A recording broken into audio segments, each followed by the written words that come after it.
We've got Securex, Showrunners, Swizz, Tilang Ambulance, and Jibu Water. So those are our partners. Are we ready for the next panel? Yes, we're ready? Okay. Let's call it.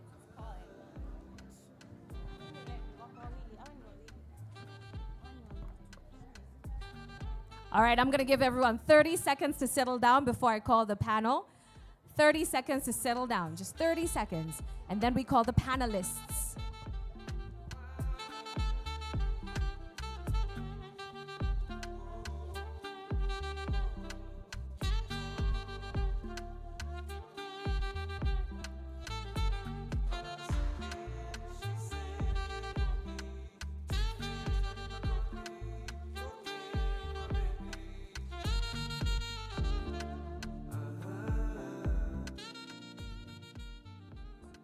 Okay, I think we're ready. Those are 30 seconds.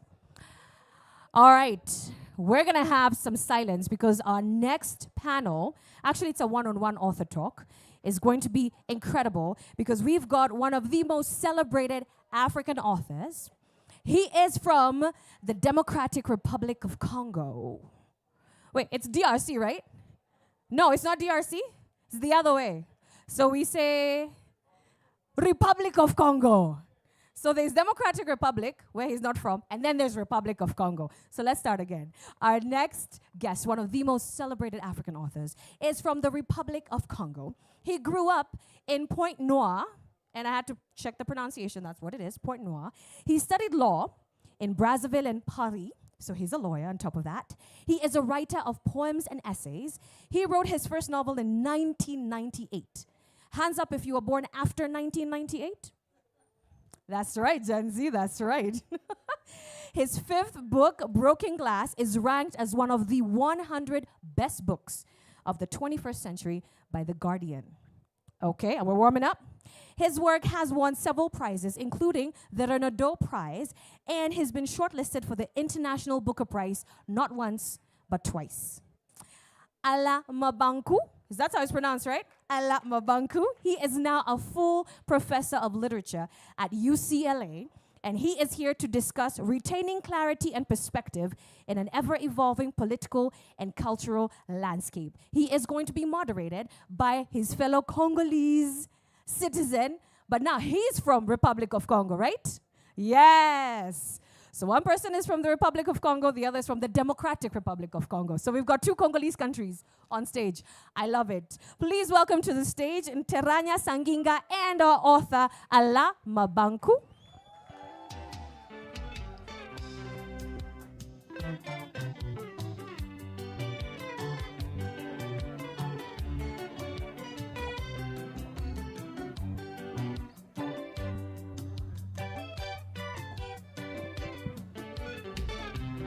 Thank you, thank you. Welcome, welcome, Alain. Welcome. All right, all right. I'm going to talk to the audience first, and then I'll come to you. Yeah. We realize that you have burning questions, and we always wait for the end for your questions. What I'm going to do is bring us back to old traditions, where we have a conversation as a circle. So if you have a question that's burning whilst I'm talking to Alain, just raise your hand, a mic will come to you, and we'll take your question as we go. Is that cool? All right, cool, cool, cool. Cool. So we're going to start at the beginning, right? Yeah. 1989, you're 23, you leave Pointe-Noire Yes. to go to France. 23? 22, 23? I was 23 in 19. Maybe, okay. Maybe I'm giving your age away. All right. Come on, man. Okay. But I'm curious about, right? Yes, around that. Around age. that, Yeah. the young... Between 19 and 20 something. Let's say young Alain, Yeah, right? yeah. That's the young me. What gets you to then decide, hey, I want to write? I think that you don't decide to write. Mm-hmm. You find yourself writing. Okay. That may be what I experienced back then. Yes. Each time I have like a kind of bad mood, maybe I was disappointed, the girl I wanted to date is not responding to me, I go home and say, okay, I'm gonna try to erase all my sorrows. Yes. I'm gonna try to find a way of reading them. At that time, I was reading a lot of French poetry, Yes. like Victor Hugo, like Alphonse de Lamartine. Yes. As I was trying to become a poet, I was trying to imitate all those poets. Yes. So I would find like a nice poem about a man who is trying to seduce a woman, and I would like write it on the paper Yes. and sign with my name. And one day I did it, and it worked. Yes. The girl come out, what you wrote over there was so extraordinarily well written. Yes. And then I said that since it's work, I'm gonna keep on doing that with the other girls. And then I didn't know that the girl I was going to send a new poem was a best friend of the first girl who received the poem. No problem. Yeah. So I did change the name, Yes. It was in France. Yes. Mon cœur à ta That's clarté sans flamme, je sens des transports inconnus, douce lumière, et tu leur âme. That was from, I think, for Chateaubriand. Yes. And I signed Alain Alain Mabanckou. Mabanckou. And then I sent to that second girl. Yes. She read the poem and went to see the other girl, said, Alain is in love with me. He sent me a poem. Oh, he sent to me too. And they put over there, it was the same poem, just the name was changed. So back then, I said that that was really, I was like a teenager. Smooth with yeah, it, yeah, huh? yeah, yeah. Very smooth. And back then I said that if you want to talk to someone, you have to make feel that guy, especially someone who is like not ordinary. You Yes. have to rephrase. You have to take care of the situation. Yes. Don't just take this idea which is working here and to try to spread it like you are a new chat GPT. Yes. Just go just slowly, take your time and give people something which is fresh, which is personalized. Yeah. And so you have that moment with the scandal with the two ladies. Yes. And then you have this space we're talking about just now. I still have the poems. You still have the poems. You still have them. I'm gonna send it on eBay, Right. And then you go into the space where you are with other poets and you're writing and you're sharing with each other. What was that journey like, that space of sharing with other writers? Yeah, we didn't have the first time I met a real writer. Yes. Because for me, writers didn't exist. Yes. I didn't meet someone just in the book. They were usually all old, white men, don't know women inside. Yes. So we would read it in that book called La Garde et Michard. Yes. It's a kind of which we call back then morceau choisi. You Yes. have the picture of the writer, and then you have everything he did. He went over there, he did that, he went to the war, he came back with one leg, and then, so I wanted to become this kind of writer, to Yes. go to the war and come back with his one leg and to write like Les Destinées, like Alfred de Vigny. Yes. So he wrote like this kind of poetry, which makes me think that a writer should have something which is not going well. Yes. So I was going good. So I didn't feel that I'm going to become a writer. Yes. So I was trying endlessly to find a way to become uncomfortable. Yes. So, plus, I think that I was helped by the solitude. I was born, I don't have brothers, I was a sister, Yes. I was the only one kid at home. Yes. And for me, when my dad is not there, Yes. my mother is not there, I'm going to be alone. Yes. So as a teenager, you have to find a way to avoid this kind of emptiness when everybody has disappeared. And then I was reading cartoons, I was reading short poetry, discovering books like Le Petit Prince for Saint-Exupéry, Yes. and trying just to occupy myself. Keep yourself busy. Writing would come later. I see. Okay. But then at the same time, you a lot of reviews and critiques of your writing always say that you can't put Alain Mabanckou in a box. Like, he's written, you can't put him in a particular genre. You can't put him in a particular space and say Alain Mabanckou is part of this category. And you've spoken to it as well and said that in the generation of writers who came up with you, those who stuck to a particular box had a short-lived career, right? I think that if you have to put me in a kind of box, Yes. it would be a Russian box, you know, you open and you go there, down. Yeah, And you open. Because I want to discover everything. Yes. I'm not like close. I'm not that someone who's going to believe that he is always right Yes. on everything. So even my readings, I don't read only African writers. You read I wide. read from Latin America, from Europe, from Quebec, and so on and so on. So that gives me a lot of possibilities in order to Yes. put my writing in danger. So you have to find your way of singing your song. You're gonna sure be inspired by the other writer, but you need to find your own rhythm. You need to find your way to put one step Yes. forward and one step backward. So just put me in that nice Russian box. I'm gonna try to handle it. Okay, Yeah. okay. And you mentioned rhythm, right? About Yeah. like, finding your own rhythm. What is your writing rhythm? What is your writing discipline? How do you enter into writing a piece of work? I think that I listen to a lot of music Okay. from the 60s. It can be from France Yes. back then, from Congo in Yes. the 60s, because it reminds me of my own parents. Yes. So even if I put a song like from Grand Calais, from those people who are from your country, so Yes. it's our Country, actually. exactly. If I wanted them to know that there's two Congo because we are together Yes. here. If you weren't here, It I just would be- accept your citizenship as As mine. Yeah. So I wanted just to help clarify. people to distinguish the situation. Yes. So music is very important for me. Yes. I need to listen to what I'm writing. Yes.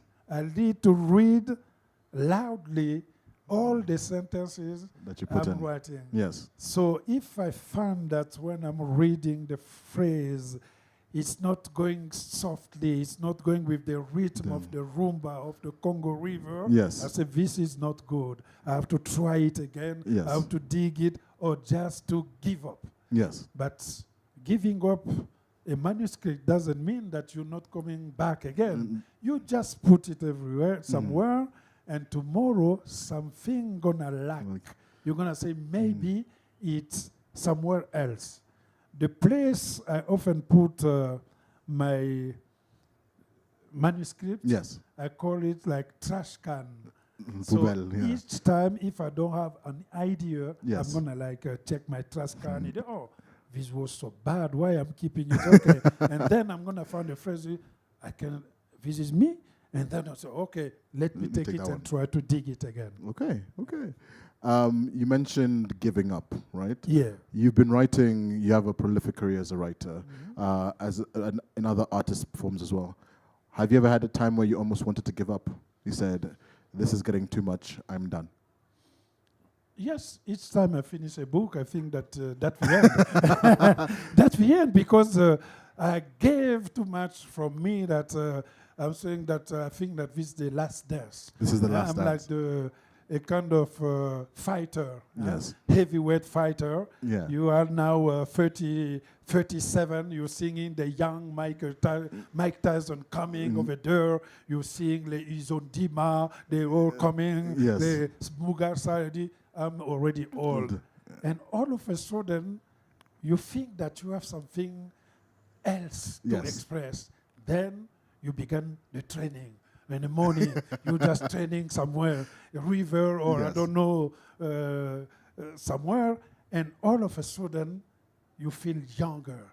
You feel hungrier. Yes. And then you sit down, you see that something is coming like from the roof. Yes. You just taking note, telling to them, take it easy. Taking my time. Yes. So you need to feel this kind of danger. Like maybe I'm writing my last book. Yes. Maybe this book will destroy what I can say my legacy. Sometimes my book can like come over there and say, this is not him. He's done. So just remember that the book you didn't write will enrich your biography or your bibliography. Yes. So don't write a book just because it's been a while. 3 years, everybody people are publishing. I need to publish a book. No. Just wait for that book. It's gonna come. Yes. Slowly. Slowly and coming. I wonder if your same writing process and not giving up. How was that when you wrote Et Dieu seul sait comment je dors? Oh. Each book actually has its own narrative, its own story. Yes. When I wrote that was my second book. Yes. I was still a student at law school, and I went to Guadeloupe. Yes. In West Indies over there, Caraïbes. Yes. I went to Guadeloupe for a month, Okay. staying over there, and as I was seeing black people from Guadeloupe, I was seeing my own people in Congo, Brazzaville. They were sitting outside, drinking rum, dancing with all kind of African like heritage. Yes. And I said to myself, something is maybe happening in me. That's when I began to write the second book. And if you see even the third book, which is going to be like, back then it was Les Petits-Fils Nègres of the Vercingétorix. Yes. It was the civil war in Congo-Brazzaville in the 90s. Yes. And then when I wrote African Psycho, Yes. it was the period I was experimenting how to play with the French language and how not to be a slave of the way the French is written in French literature. Yes. I needed to write in French but with Congolese accent. A little bit of spice, of Congolese spice inside. Yes, that's why I say always my writing are in French but with the Congolese accent in it. Even when I'm silent, my silence has its own accent as well. Yeah. That makes sense. I'm going to ask one more question, then look back at the audience. I don't see any hands just yet. But you talk about you write in French with a Congolese accent. And this brings me to the question of language, which we've spoken about in the festival. How do you feel about your work and how it's been translated into several different languages? Do you feel as if, have you ever encountered, rather, situations where your work has been mistranslated or not translated in the way that you had hoped for and misses the point? The translation is always something very strange. Yes. People think that you just take a book and you translate. No, it's another work. Yes. That's why for me, I did an experience. I translated a Nigerian writer from English to French. Yes. It's Izondi Maiwela, yes. like Beast of No Nations, yes. which are translated by Bête Sans Patrie. Yes. I think that the publisher was having a hard time. He gave the book to all the French translators over there. Everybody was like running away. It was written in the broken English, you know, with the pigeon and so on.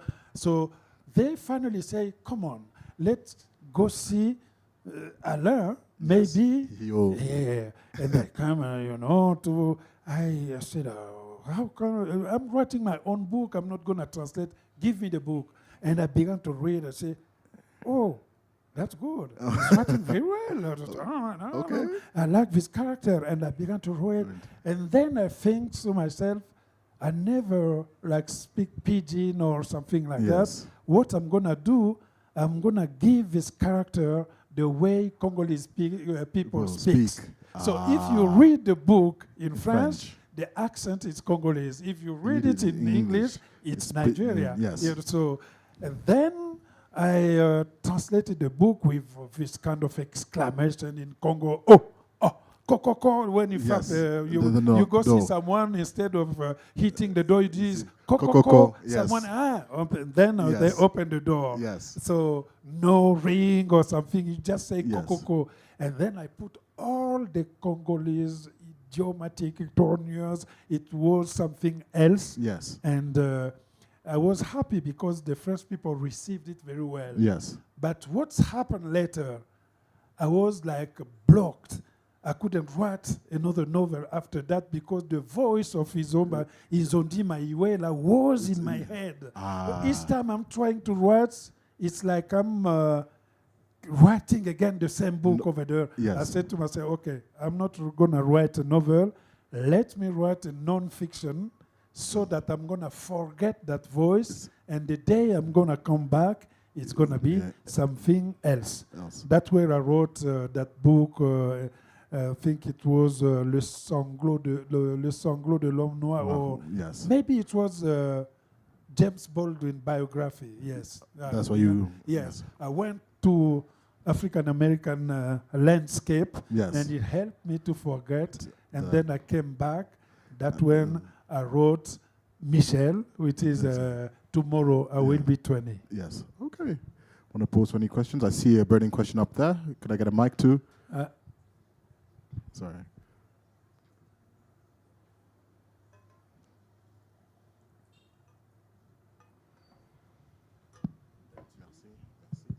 Good afternoon, everyone. Good afternoon. My question is about the role of poetry in your life and in your writing career. You started off writing poetry. What was that journey like? And what does poetry mean to you today? Thank you.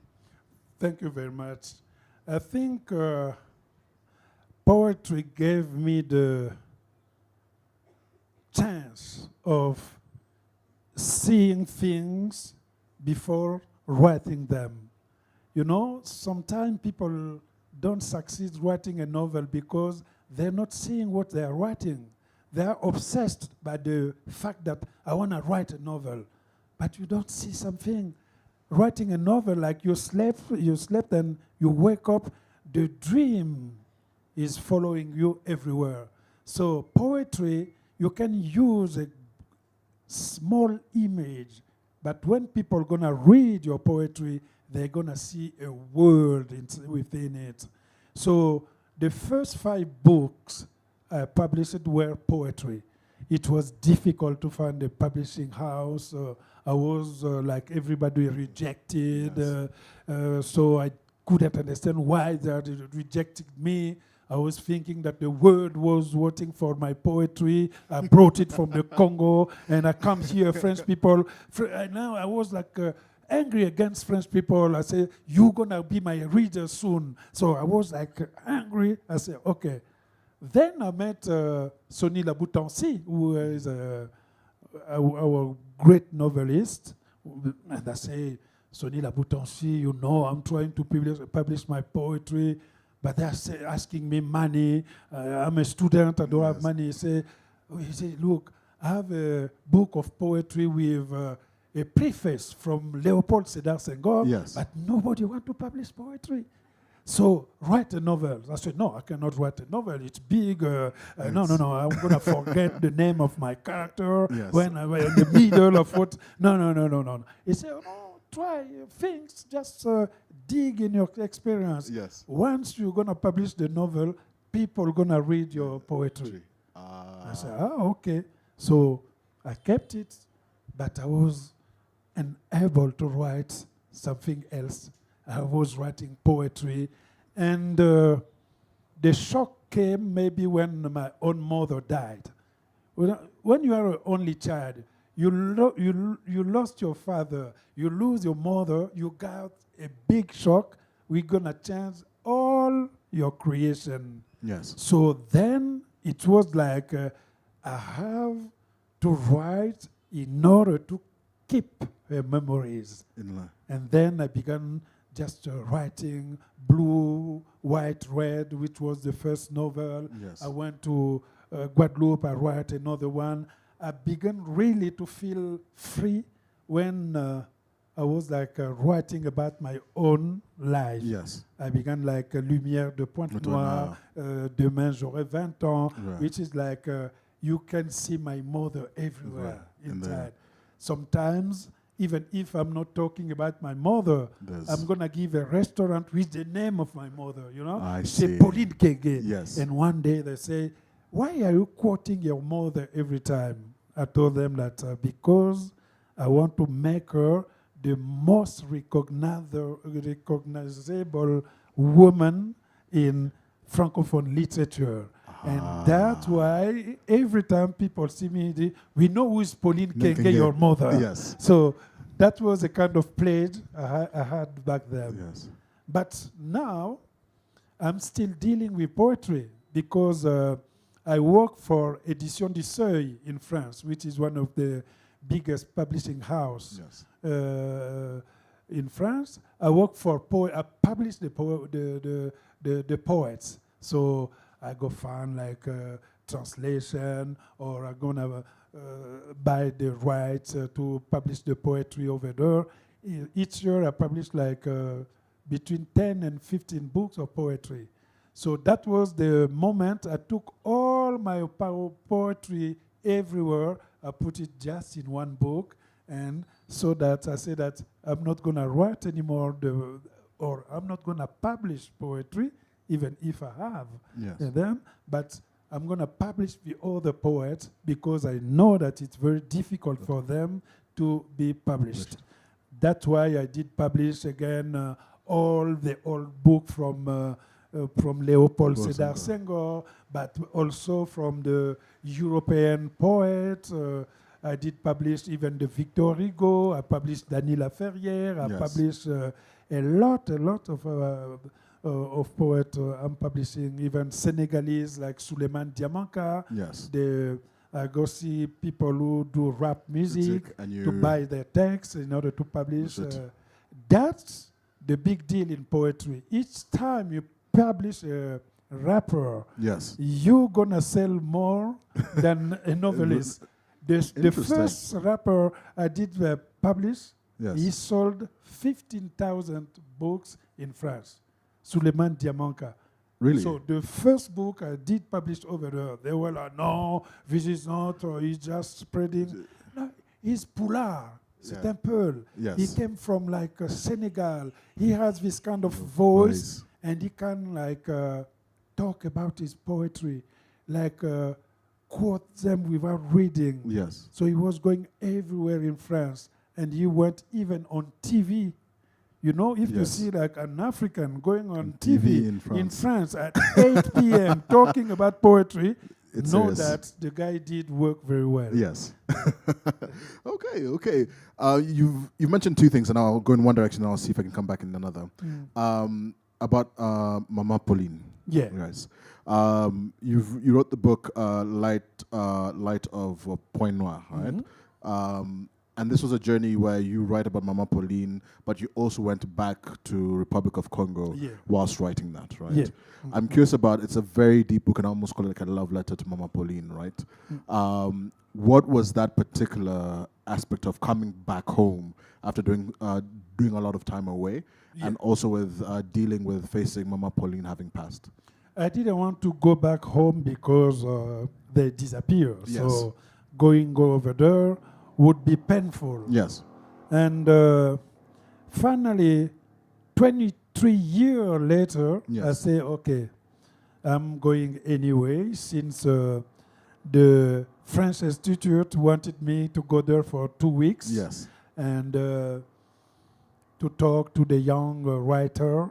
And I went over there. It was very, very painful for me because I didn't want to go to the cemetery to see the place. Finally, I decided I'm going to go there. Yes. And I see that all my family, nobody knows where she is. Yes. And someone said, no, it was over there, but the grass is there. I don't know where we put the body. Yes. And they said, no, we need to go see someone who's going to like pray so that we're going to find where your mother is. Just leave it alone. Yes. It's okay, because she is in my heart. Yes. And I went over there. I wasn't able to write, Yes. but like 3 or 5 days, I was like sitting in that kind of balcony of the French Institute. They gave me a Yes. room over there, and in front of the room, I saw a lot of like bird coming, staying on a roof, looking at me like Yes. they have the souls of people who disappeared. Yes. And then I began to write the light of Pointe-Noire, just little paper, take a little paper, You write on a it. phrase, I write something, Yes. and I was taking a lot of picture. Yes. Actually, it wasn't me who was taking a lot of picture. Back then, I was married. Yes. It was my ex-wife who take a lot Of who pictures. took a lot of picture. Yes. When we went back in France, Yes. I said that let me see what I'm gonna write, and I was trying to write the light of Pointe-Noire, Yes. and I was once again blocked. And I asked my ex-wife, "Can you give me your picture? I'm gonna maybe see in order to have something in my head." And thanks to those pictures, each picture was like a chapter of the book. Yes. And I wrote it, I sent to the publishing house. The guy say, the book is good. We can publish it, but it look like it's lacking something. I said, what?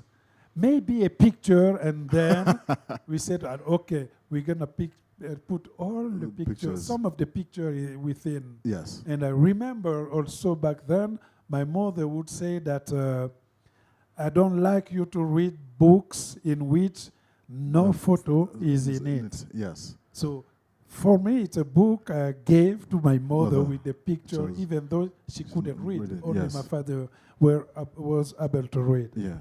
Okay. Pause again just to... Merci. Any questions from the audience? Just in case I see one in the back over there. Sorry. So, can you hear me? Okay. Yes. Go ahead. So my question to you is in relation to the time that you spent as a law student and as a lawyer. Elle est derrière l'homme, donc tu peux pas le voir. Do you mind standing to the so you can see you're behind the cameraman? Thank you. There you go. Cheers. Thank you. So my question to you is in relation to the time that you were studying law and you're getting ready to be a lawyer, your experience as that. Because you've, even from the previous question that you just answered, you draw a lot from different aspects of your life, and it might seem like it's disjointed to some people, but it's also very resourceful and dynamic. Yeah. How did that period of your life help you in your writing? And if it didn't, do you believe in wasted time? Thank you. No, I don't think Wasted that I believe it wasted time. I didn't want to go to law school. I did it because of my mother. My mother taught me that do everything, don't become a professor. Now I'm a professor, I'm not a lawyer. So she said that I want you to have an office. I want you to wake up in the morning and to go to a real job. Yes. So you have to be either a judge or a lawyer. Mm-hmm. So I didn't want to become a judge because a lawyer at least looks independent, yes. you know. And then I was doing law school because of her. So I went, I did the first degree, back then we call it in France la licence, so oui. 3 years of university in law, yes. and then you have to do another law, which is yes. the master right there. Yes. We called it back then maîtrise, yes, and yeah. then you have to do another year, which is diplôme approfondi. So you have already 5 years, yes. and then you go do your PhD, yes. which is going to take you more, around 4 or 5 years. Yes, you know? Yeah. So I went up till the PhD over yes, there yeah. to trying to do the PhD and going at the law school in order to study. Yes. I even got to a trial where I was like exercising, yes. you know. Yes. I went to, I don't know, a real lawyer give me like the permission to do that. Yes, it was a labor issue. Yes. Someone who it was a Malian family Yes. who was like kicked by from their job. So if you are like studying law, you're Yes. going to the law school, you can defend. You can defend Yes. on the labor justice. You can defend. Yes. So the guy told me, go defend his family. They are Malian. You're gonna understand what it is to be over there. Yes. So I went over to the Créteil, the city in France, Yes. and it was full of people over there crying. I lost that. I lost that. Yes. And it was my turn. Yes. So they gave me something, or the mates, you have to defend now. Yes. And I took all the time trying like to be very poetic, trying to quote Cervantes. Yes. So the Jews was like that. Is it okay? Let's go in the case. Yes. And it was so pathetic that I won the case. I didn't know how I won the case, you know? At the end of the day, I won the case. Yes. Because I was talking about Victor Hugo in Jean Valjean, you know, Yes. he went over there and I called Robin the Hood. Everything was displayed. Yes. So they have like a kind of 19th century, 20th century of the people who are suffering. Yes. And when I was telling how the Tombouctou Empire, Yes. Amadou, not Amadou Kuruma, Yeah. Amadou Ampateba, Yes. quoting the Poulard like quotation. They were like, this Yes. girl, she was a wife, she was like nodding like that, trying to say, keep on, keep on, keep on. And at the end, we won. And I went over there, Yes. and the other lawyer Yes. come and see me. In what office are you working? Because we can, you can join us. You can join no, us. I'm still a student. So I'm still a student. What the law school helped me later is the fact that I can dig in the lives of people. I can like try to put order in my idea. Yes. I know how to like spread a topic and take my time in order like to make it feel real, so that each time you're writing a novel, Yes. if a reader read it and say that it's good, you won a case. Yes. But if say it's not good, you have to go again in the trial in order to reread or rewrite Right. your book. So I didn't waste the time. I think that it was maybe my faith. Once my mother died, I said that she won't be here to see that I'm becoming a lawyer, and I stopped doing law school. And then I went just to in a company called Lyonnaise des Eaux. Yes. I worked 10 years Yes. in the firm Yes. doing law on people discussing about houses, about something like that. Housing law, yeah. Yes. Yes.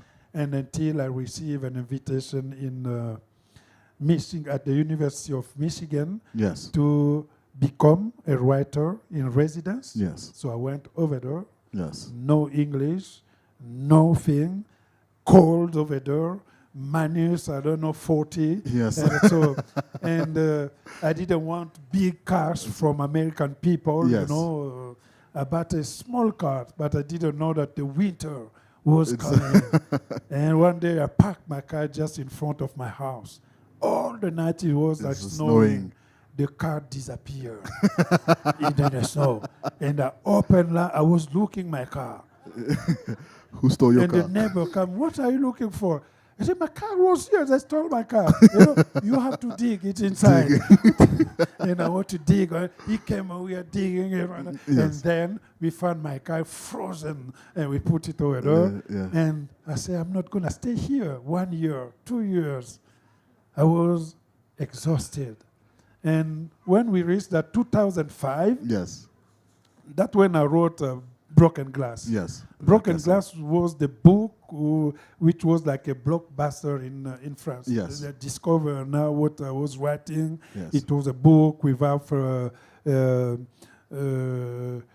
a full stop, just commerce. It's like someone drinking and talking, Yes. because that was my influence when I read like Tutuola and Yes. so on and so on. And I stayed in Michigan, and in 2006, when I wrote Memoir of a Porcupine, Yes. I won that prize, which is a Prix Renaudot, Yes. which is with Goncourt, the biggest prize in France. Yes. So the Goncourt was won by an American writing in France, Jonathan Little. Yes. And I won as an African French. writing in France, and we were in the front page of the New York Yes. Times. Yes. They wrote that all the biggest prize in France was won by the Americans. I wasn't American. I'm still Congolese, you know? Yeah. And that's where the University of California Yeah. called me.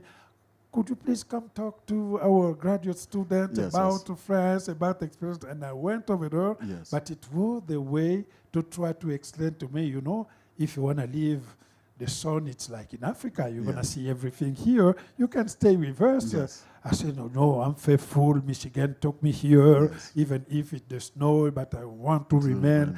He said, this is America, guy. Just go where the plus, you know, when they're looking for you to do something, Yes. don't jump. Try to be like, And, you know, I I don't want that. Hollywood, I don't like Hollywood. I'm afraid of everything. Yes. And so, but in my mind, You I know. was already thinking, that's the place I'm going to stay. Yes. And once they gave me the opportunity to go over there as a full professor, Yes. I went to tell Michigan that I'm going to UCLA. Why? We can increase your salary. He did So, no. no, You no. can increase my salary, but you You cannot increase my weather. So just take Just it like that. Just keep it like that. Truly. So that's why Yeah. I was over there now teaching African literature, Yes. teaching everything, and still keep on writing Yes. all the books I've written so far. Okay. So it was a good experience, my sister. And everybody should go to law school to become a writer. Agreed. So no waste of time. And so you're an educator at UCLA, and I know that professor work is quite intense. You're committed. When we first met, you were rushing off to go meet your students, but you don't just have students at UCLA. You have a YouTube channel that's been quite. You've been quite persistent and resilient in sort of educating. Well, as we talk about South-to-South connection, pushing for more engagement from the Congolese community. And when I say Congolese community, not just Congo Brazza, not just Congo Kinshasa, but Congo as a whole. Why do that work? Why decide to also do that educational work of talking about Sasungesu, talking about Rumba, talking about why football is important in the Congolese history? Why do that? I think that we need to go everywhere. Mm-hmm.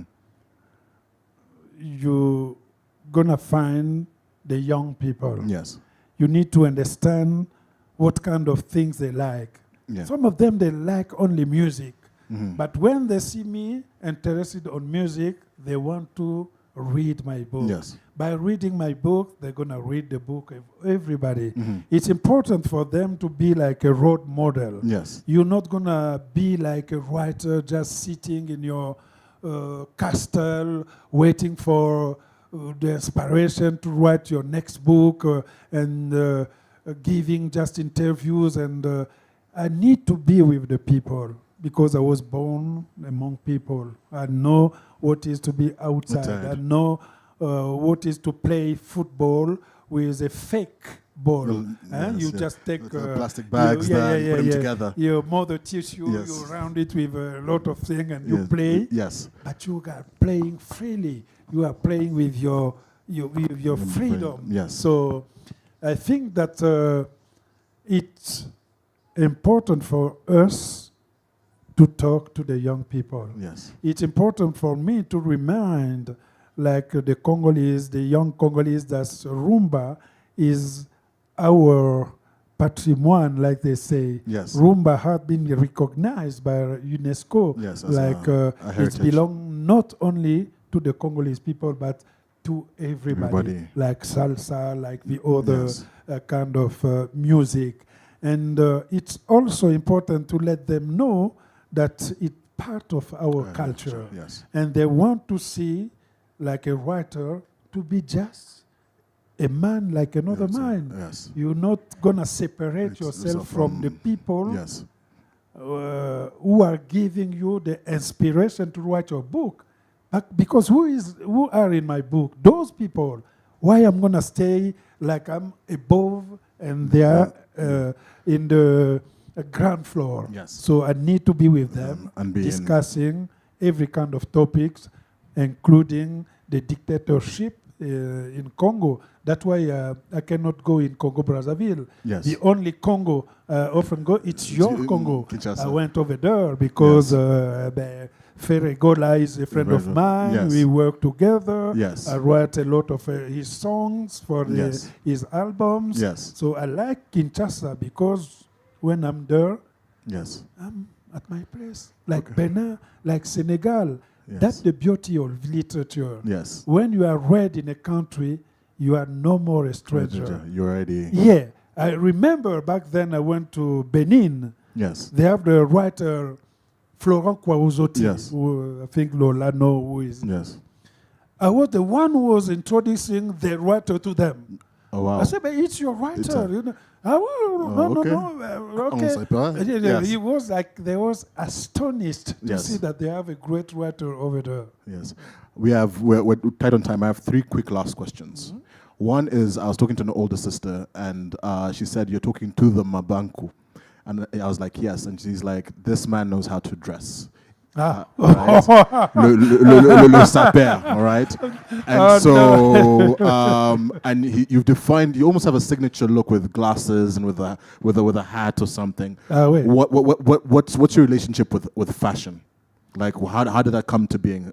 Apart from being Congolese, of course. Yeah, but- you know, being Congolese, like, you are Congolese, you were born in Congo, Yes. like a Brazilian born over there. Football is something, or Yes. Cameroon is football, Yes. you know? Don't discuss football with Cameroonians, Cameroonians. yeah. Don't discuss la sap, the way of getting dressed It's with the Congolese, release, because they are always supposed to be right, and Yes. you're always Always supposed to be be wrong, wrong. yes. So, and it's not easy because what I was pleading Yes. is the fact that you can see, even if I'm wearing something, Yes. you're going to have a hard time Yes. to know what kind of brand I have. Yes. I don't like everything Thing which to I be am like the mark, Gucci. Gucci. For me, that is not Yes. WhatsApp. Yes. So, you know, sometimes I can go like in Mexico, sing just someone, Yes. have a tissue, I Yes. can draw what is going to say. Yes. Or I can go to the vintage, something. Yes. It's a style. You create It's your own style. style. You're not going to be like, to become a supper, you need a Gucci, Gucci. you need a Yves Saint Laurent, Yes. you need Louboutin, you need, no. The brand doesn't make la sap.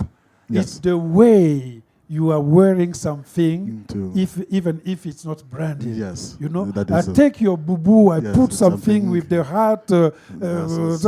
I pass over this, where did you bought that? Yes. It was just behind And your it house. was- Ah. So les sapeurs, like they Yes. say, they didn't create the clothes, Yes. but they create Created the way by of it's wearing being- it. And then I think that we need just to erase the brand name. Yes. Yeah. And just wear it. Yeah. Unless you are paid to have wear it, it. because I did it with Chanel. Yes. When I went there, they come over there. They come over there. You know the artistic director, yes. the previous Yes. one. I went to your website, you know, I decided, we see we are going to Dakar, if you can wear Chanel, you need a contract, I need that. You talk to my agent. Okay. They talk to the agent, and they paid. And they paid. Yeah. So the big mixer for the sapper, Congolese sapper, Yes. they promote something for Without free. Ah. They wear Gucci. free. Gucci even doesn't know that they wore Gucci. Yes. Yeah. But that day, if you go to To- Chanel website, you tap my name, you're gonna see I have big Chanel over Yes, there. yeah. As I'm talking, I'm smiling because They paid in you. the bank something happened over there. All right. So if I'm paid Yes, then by you'll a brand, discuss. I'll do. But what I'm saying to Lola, we Yes. need like to promote our stylists. Stylists, yes. From Nigeria, from Kenya. Yes. And so, but those stylists, they need to come and see us. Yes, agreed. They can say, look, you do that. Okay, I can do it for free even. Okay. So we need to get the stylists in the house, you've heard. Voilà. Alain Mabanckou is waiting to wear you guys. The last question entirely. Yesterday you sang for us. You love music, you love rumba, and I feel as if for the Congolese people, you cannot leave here without teaching us 1 or 2 steps in rumba. Right? So I know my sound guys, my DJ guys in the back. Is that the we have a song ready. Could we start it? What is it? Deux trois pas. You're going to dance because you are a Congolese. I'll follow you. No, okay. DJ, please. I don't know what is it. I don't know. Thank you, everyone. Alain Mabanckou, everyone.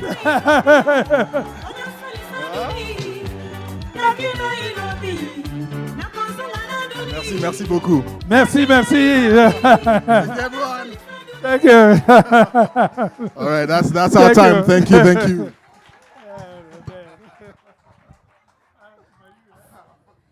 I love it. From DRC and the Republic of Congo. All right, a round of applause for Alain Mabanckou. And now we know how to pronounce it. Not Alan, not Elaine, Allah. Correct? Allah. I love it. Please come to the front. We take a lovely picture of you both.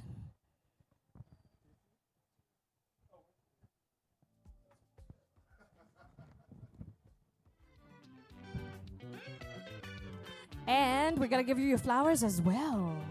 Yes. And I love your coat. It's so floral. It goes absolutely with the theme. All right, another picture with your flowers. We got to prove that we actually give you the flowers. Yeah. Thank you so much, our Congolese brothers. Much love to you. Awesome. Allah is going to be signing all of his books. If you do not have an Alain Mabanckou book, make sure you head to the festival bookstore. That is Somanami. Make sure you get some merch, by the way, at the NBO Lit Fest store. That is how we support the work that Book Bank Trust is doing. All right? We're about to get into our next session. Are you all ready? Okay, I'm going to give them like 30 seconds to just clear the stage. As once more, we thank our main festival partners. That would be Open Society Foundation, British Council UK Kenya Season 2025, Hawthornden Foundation, and Nairobi City County. So 30 seconds. If you have to dash to the bathroom, you have to get a drink, and then we call our panelists on stage. They're already here, by the way, all waiting at the wings. So exactly 30 seconds, we begin.